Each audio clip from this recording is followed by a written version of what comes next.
being a musician. That's how I grew up. I really found production much later on in life. I started early as a piano player and studied piano in college, and then went to Berkeley to study jazz piano, which is really, that's where I discovered recording technology and started the recording production.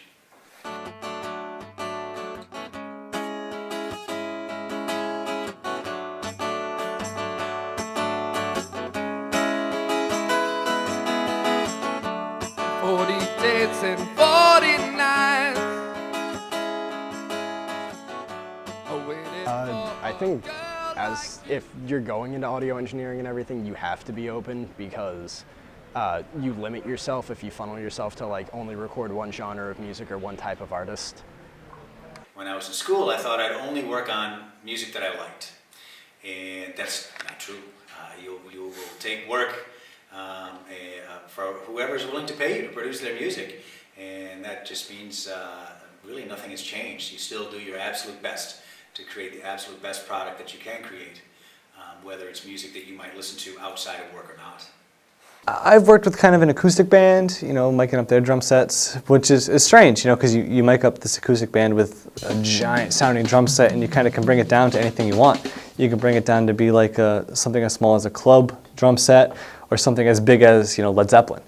Earlier on, you know, when you said we were talking about working on music that you don't necessarily listen to outside of your work, I would take anything, you know. I did a whole lot of heavy metal and death metal and hardcore punk stuff that you I had a hard time imagining me do.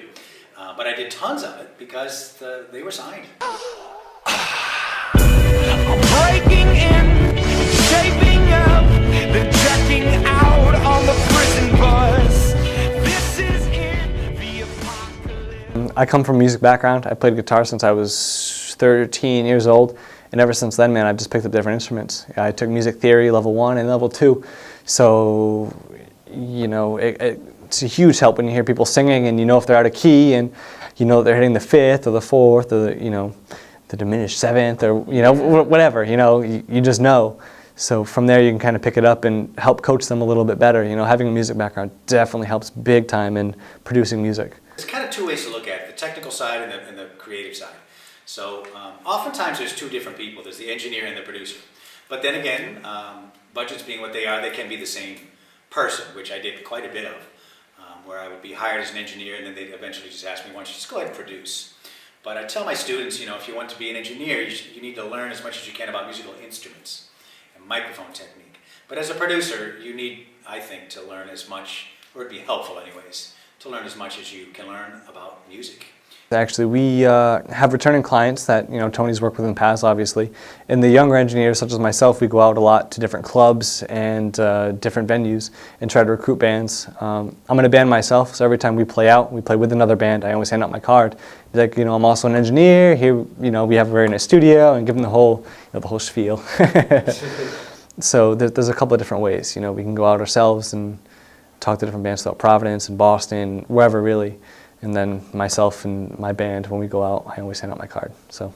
All systems go, the sun hasn't died.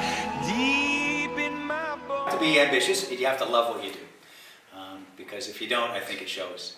So if you're really enjoying what you're doing and always learning, constantly learning, because technology changes all the time. And that's what I like about it. I mean, there's always a new piece of equipment, there's a new OS upgrade, there's a new plugin, there's a new piece of software. So there's always something to be learned, and you need to have a passion for that. My biggest help I can give to anybody that's going through the program now is make friends with the people you work with now, because you're going to need them later on. You know, if you're a video guy and he's an audio guy, you're going to need each other down the line. And it just helps to know those people, and you know they're going to give you a good deal, and you know what they're capable of.